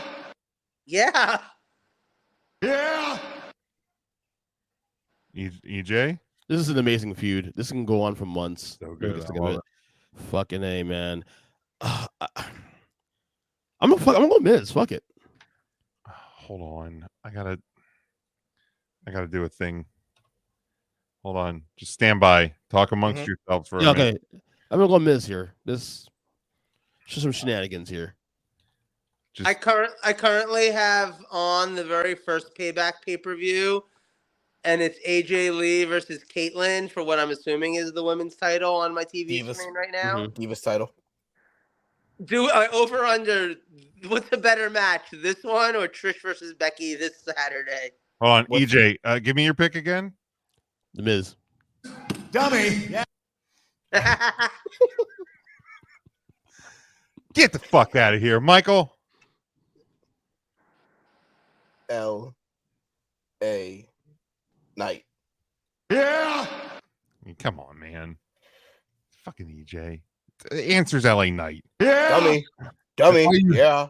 The guy's been eating losses here for a little while. That's why you put him against The Miz. The Miz has a record of like 1-96 in the year 2023 because he's the perfect guy that can eat a loss every time and it doesn't matter. Well, I came to play. All right. You're a dummy. Fuck Next one, Rey Mysterio defends the United States Championship against Austin Leroy. Joseph. Theory's not gonna win. It's gonna be Mysterio. I mean, I don't know what's happening with Austin Theory anymore. Frankly, I hope he doesn't have to turn to OnlyFans. I'm sure you would. You would despise that. It would be awful if that's what happened and he had to sell pictures of his dick and butthole. God damn it, dude. EJ. Game Mysterio. He retains. Michael. God bless him. Rey Mysterio, just stop talking about this man. Austin Theory, so I don't have to hear dick and butthole. I mean, You know what I've always wanted to do? I Oh, wanted boy. to start back when Tumblr was a thing, and it's not a thing anymore. But I wanted to start a Tumblr of all the butthole pics that I'd get from like Grinder, but put like googly eyes on them and just make it like a googly eyed butthole. that would be a thing. Kevin Owens and Sami Zayn defend the undisputed WWE Tag Team Championships in a Steel City street fight against the Judgment Day of Finn Balor and Damian Priest. Joe, It's gonna be Sammy and Kevin, but and JD McDonough is gonna cost the match, like malfunction in the Judgment Day function. you were so close to getting that one. EJ, Yeah, KO and Sam retain. Michael, conjunction junction. What's your function? Putting googly eyes on, but Stop it. you asked for that, Mike. You asked. No, for I that. didn't. You No, I did not. You did not have to Buddy, acknowledge can you him stop in with any the- form or Can fashion. you stop with the Teddy Longstroke hands over here? Come on, man. This is fucking getting real weird. Fuck, man. Getting? What do you mean getting? I mean, we've already been here for 45 fucking minutes, and we've only been recording for an hour and 40. New tag champions. I will take Lay Judgment Day. The street fight with Sammy's elbow being all fucked up. I think Sammy's gonna go get that fucking fixed finally. So give me new champs, because then we can play the is JD Wentworth part of Judgment Day, and maybe he starts defending the tag titles with Finn Balor as like a Freebird rule kind of thing. So let me get a little JG Wentworth. All right.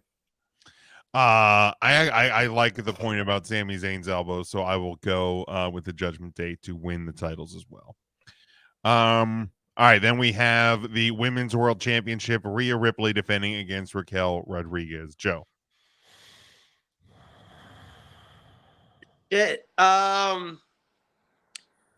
I feel like this is the kind of night where Judgment Day, and my previous pick does not support what I'm about to say, but I feel like Judgment Day is going to have a very successful night, so I don't see how Rhea loses, so Rhea Ripley wins. EJ. Yeah, this is Rhea, easily. Michael.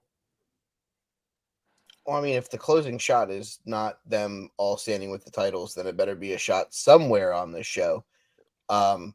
Rhea retains to go with the new tag champs, and now all four members have gold.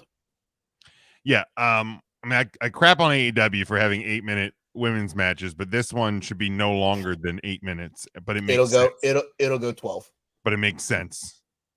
Rhea in They had a great match in NXT, Once Upon a Blue Moon. They did. I like Blue Moon, especially when you put a nice orange slice in it. You know, Hell today yeah. is actually a blue moon. Yes. It's the second full moon of the month. And it's the last blue moon till the year 2037. Yeah, Once the in a- last full blue moon. Interesting. It's once in a blue moon. That's why they say it. Look at that. Look at that. All right. Next time there's a blue moon, CM Punk will be fucking rolling his wheelchair over Adam Page's foot. And lastly, Seth freaking Rollins defending the World Heavyweight title against Shinsuke Nakamura. Joe. Okay, so follow me on this one. Okay, and I'm Boy. changing a whole bunch of shit. I think at some point in the night, Damian Priest gets taken out and ends up so that Finn and JD are in the tag title match. And they fucking win. And then Rhea wins, and she's the women's champion. And at the end of the night, fucking you have Nakamura is going to do a number on Rollins, go after his back, yada, yada, yada. Rollins is going to pull off the win. And then fucking Damian Priest, who we all thought was out of the building and injured and couldn't fight in the tag title match, comes out, cashes in, and you really got every member of Judgment Day standing there with a fucking title, including the fucking youngling JD McDonough. He's the fucking sixth of the group. All right. EJ. Exactly my 10-year-old son said today in the podcast that Damien would cash in on Seth. So I'm wrong with it. Oh, your son's smarter than you are. Yes, absolutely.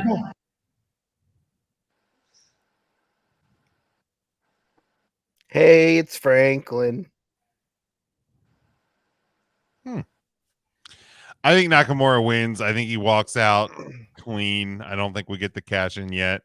I think they've been leaning into this back injury deal big time.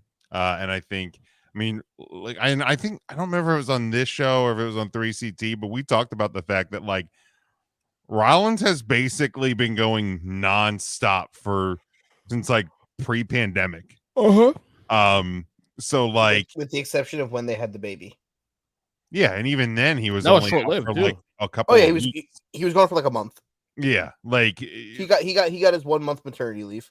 yeah, I think that, you know, this is give him like the fall off. I think he could return at Rumble, get ready for Mania season, or even like Elimination Chamber.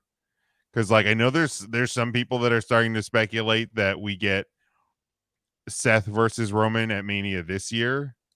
If they're gonna do the Roman carrying through Hogan's number of days, so we get Rollins versus Reigns this year. You can Rollins doesn't need to win the Royal Rumble. You can get to that match in a lot of different ways. Oh yeah.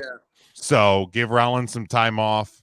You can have a match on Raw where Reigns fights against fucking Akira Tozawa, and the winner gets the right Rollins to just fight gets put Seth in the main Rollins. event, and then Reigns has to fight his way into it. Yeah. But yeah, I think I give Nakamura the title here. You know, give him one little run with it. And then Rollins gets a little break. I think he's more than earned it for sure. Cool. Well, that's Payback. I have one question for you guys about Payback, and we don't have to take long on this. Yes, It's a it'll be bitch. better than All Out. Well, no, yeah, I mean, obviously, I'm gonna fucking take a shit tomorrow morning. That'll be better than All Out. Is it a dish best served cold? That's a good point. Here's the question: how do you guys feel about the Bloodline having zero involvement in this pay-per-view? I'm okay with it. I'm fine with it. I'm okay with it, actually. It's a little breather. Yeah, Mike? because I think what the next one. Well, Jimmy will be there on Friday, so I'm not necessarily saying that there won't be some sort of. Let's keep in mind Jimmy was supposed to be there last week. Well, that got bumped And because that got so like I don't know that Jimmy would have been on this week's SmackDown. No, but they may have announced the 7th match for the show. See, I don't know if they do though, because I think the seventh match for this show would have been Gable versus Gunther for the IC title, but Triple H like has been gone on the record and been like, I think he said it during the media call this week that he is in favor, especially shows like this one, of keeping them short and tight, like because like it gives you a reason to tune into Monday Night Raw. Like he doesn't have a problem putting a match like Gunther defending the Intercontinental title versus Chad Gable on Raw over a pay-per-view, because like the bottom line is like, okay, so you had a 7th match, and why not add an 8th? Why not add, like the show you can just keep overinflating the show, but instead let's let these 6 matches speak for themselves. Then you have that main event on Monday, and it gives you a reason to watch both. Kind of like what they should be doing with All Out, but right. Tony Khan booking. The next, so like WWE has another pay-per-view premium live event on October 7th for Fastlane. So like we're turning around in another month. Mimi, No, they got, wait, there's that show in India on like September 8th. Yeah, but that, I mean, But it's on the network though. it's on the network, but and that's Veer and a Shanky are network probably going to wrestle. exclusive. That's not part of the like premium live event chronology. Yeah, and Veer and Shanky both are going to fucking wrestle at some point. Yeah, like that one's even separate from like the Saudi shows, because they're basically not even really talking about the superstar spectacle on TV, with the exception of like, hey, watch this on September 8th. John Cena is going to be there. I kind of hope John Cena wins the world title and then Damian Priest cashes in on him. Where would he win the world title at, or just in general during this run? He could beat Nakamura at Payback. John Cena? Sure. Why is John Cena fighting Nakamura at Payback? Why isn't John Cena fighting for the world title when you have him when he's not in Hollywood? But at Payback this Sunday. Oh, I meant whichever one. Fastlane. My bad. Wrong date. Oh, the next one. Oh, okay. No, let's say I squeeze him. I know. I'm like, why? Like, how the hell did John Cena get added to this card on Saturday? My bad. No, wrong I would. I wrong mean, show. yeah, why not? Yeah, he could beat Seth Rollins, and then Damian Priest could cash in on him because the STF is hard on the back. There you go. I don't Hey, know. listen. If I've learned one thing from the booking Nope. of the soon-to-be greatest match of all time, Miro versus Powerhouse Hobbs, Jesus Christ, it's that anything is possible, including John Cena. all right, I thought that was going to go a lot worse than fucking Me it too. actually I went. know. So, wrestlers of the week. There we are. Jim, because you somehow were the only person that laughed close to as hard as I did at the greatest thing that happened on this fucking show tonight. You can have the number one overall pick, sir. Look, I think we made him our honorary last week, but as I did on my list on 3CT this week, Bray Wyatt. Yeah. It still sucks, man. It still sucks. It really does. I've spent a lot of time this week going back and watching old Firefly Funhouses and old Wyatt family promos and Bray Wyatt promos, and Jesus fucking Christ, was that guy just one of a kind and so fucking brilliant. And yeah, this fucking blows. Absolutely.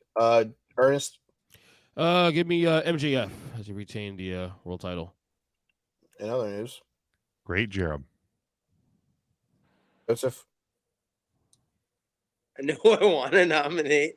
Oh, I'm gonna be on my best behavior. Let me get FTR.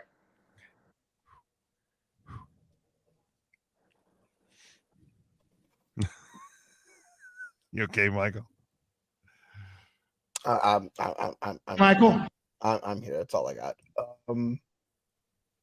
I guess give me. I don't even fucking know. You know what? Because he did the fucking work of the devil, and at the end of the day, no one's gonna put him in their top 15. But Tyrus is fucking out of wrestling. Give me fucking EC3. Dude, what?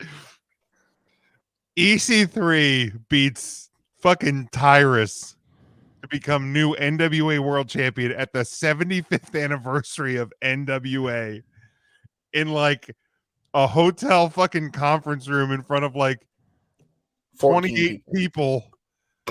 Fuck, man. You want to know the best? When Billy Corgan bought the NWA and like we were all excited. Yep. Because like a wrestling fan with a shitload of money owned the National Wrestling Alliance, and it was going to be great for wrestling. Remember that? Yep. Hey, so Remember I'm that looking thing 100 years ago when that happened. I'm looking at Cage Match right now, looking at their results. There have been 21 votes on that match alone. Okay. Let me guess. Yep. Go ahead. Negative 50 stars.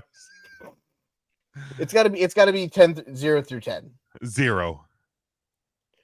With 21 votes. With 21 votes so far, 1.18.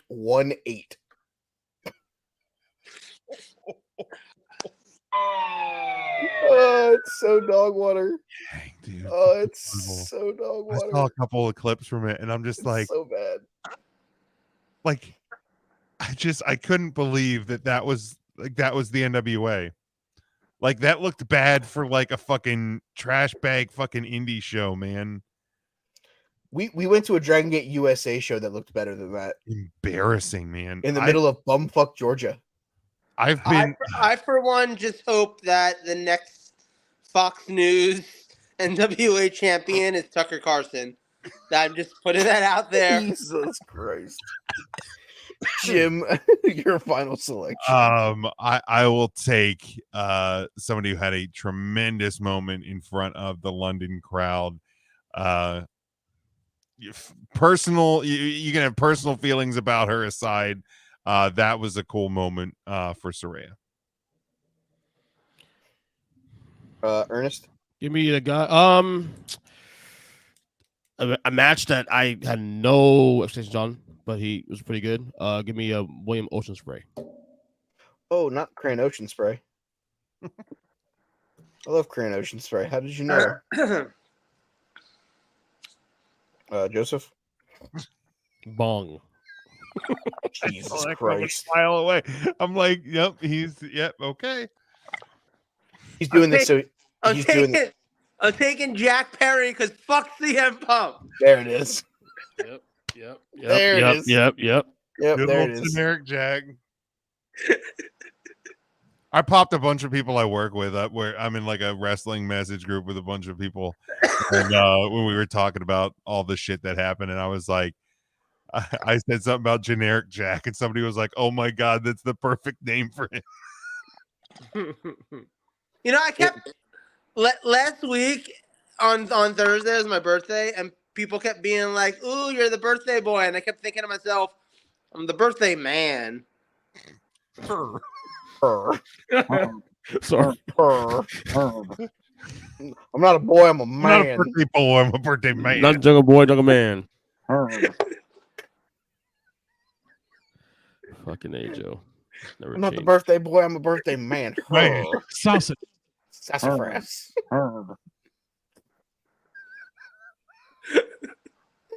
Oh, it's so good. Jesus Age. What the fuck is happening? Mike, can you make your last pick, Mike? Michael. Yeah, I can. This man went one was a member of the winning team at Stadium Stampede and has won the right to get his ass kicked by John Moxley on Sunday night. I'll take freshly squeezed Orange Cassidy as the last pick of this week's Wrestlers of the Week. All right. Wait, I just real talk. Did y'all notice in the Stadium Stampede match when Penta got injured and they took him out and fucking Ortiz or Santana, whichever one of those fucks it was, looked legitimately like pissed off that he was like getting removed. And at first I was like, oh my God, he's worried about his friend, that his friend got injured or something. But then later on, he has a big spot with Penta. And I'm pretty sure no one clued him in that Penta was just going to get taken out in the middle of the match. And he was just like, my fucking big spot, though. My fucking big spot. Like, what the fuck? Oh. I Booker of the Year. I don't remember nominating Daniel Garcia for fucking Wrestler of the Week. Why would I nominate him like a month ago or like 3 weeks ago? It can't be for that stupid dance that he does, right? It is dance. I couldn't tell you, Michael. I really God, did. will you stop with the fucking Teddy Long fucking stroke hand dance, Joe? Fuck. All right, so that's Wrestlers of the Week. The month is completed. It's technically September 1st now. I will send you all the list. If we can get power rankings done by Tuesday so I can actually get this shit done and updated, it'd be fucking great. AKA Jim, keep up the great work. Ernest, stop fucking copying off of Jim's. Wait a second, paper. hold on. Last month I was first before Jim actually. Remember that? Buddy, 7 out of 8, bud. 7 out of 8. Figure it out. It's gonna be credit, buddy. Credit due. Shut up. Fuck. I'll I give you- was going what- to do my what- list, but then I got high. Definitely. You're always high. At the end of the day, Jim was probably doing something important. You were probably trying to do a preseason NBA power ranking based off of, questions found and out- fucking how'd you- ampersands. How'd you find out already? God. Because I'm not fucking stupid, Ernest. It's what you do. It's August. Wait, if memory serves, wasn't that the day WrestleMania tickets went on sale? Yeah, probably. You're welcome. What can I say except you're welcome? Sorry, Kyle. I stole your bit. Joe, you want to say anything before we leave? No. Something pimpin' hose. For the Yeah, podcast. Yeah, you got to read it like the Cody Rhodes song. Adrenaline in my soul. Something. pimpin' hose. Pimpin' hopes. Ernest Ernest, for the love of God. T Speaking podcast across all podcast catchers. I've also been doing my other wrestling podcast, Wrestling Retrospective podcast. Been doing very well actually. I've been having a couple of really good guests on there. Of course, Linktree. Check it out at Ernest Christian. I can't listen Twitter. to him talk anymore, guys. Shut I'm the sorry. fuck up. Get out of here. And he's gone. There we go. Thank you. And he's gone. On Twitter or X. Nope. Fuck off, Jim. Nope, Fuck boot off. him. Boot him. It's not X. God damn it. DJ7. Keep talking, dickhead. On Twitter. Fucking asshole. Twitter. Bye-bye, bitch. There you go. See you later. Bye. Jim. I don't need to run down the Kyle Nash student of the game fucking Oh, come on. It's my favorite Do it part of the anyway. show. paragraph of items. Just go to my Twitter at Big Jim Sports. Yeah, I said Twitter, dickhead. At Big Jim Sports. Hit the link tree. It's where you'll find all the shows. Huddle Up was back this week. 3CT's as strong as ever. We had a fucking blast for this upcoming Tuesday's podcast, so look forward to that one.